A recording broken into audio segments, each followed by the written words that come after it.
और बड़ी खबर इस वक्त आपको बता दें कि आज होगी योगी कैबिनेट की तौसी। सराय के हवाले से ये खबर मिल रही है। शाम 5 बजे लगभग ये तय माना जा रहा है कि काबीना की तौसी होगी। ओपी राजभर को कैबिनेट वजीर बनाया जा सकता है।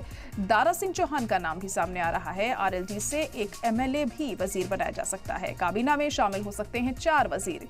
मुमकिन वजीरों को लखनऊ में रहने के लिए बोला गया है। ओपी राजभर, दारा सिंह लखनऊ में मौजूद हैं। आरएलडी के एमएलए लखनऊ में मौजूद हैं। आरएलडी के एमएलए आपको बता दें कि अनिल कुमार को फोन भी गया है इससे को लेकर कि वो लखनऊ में ही रहें।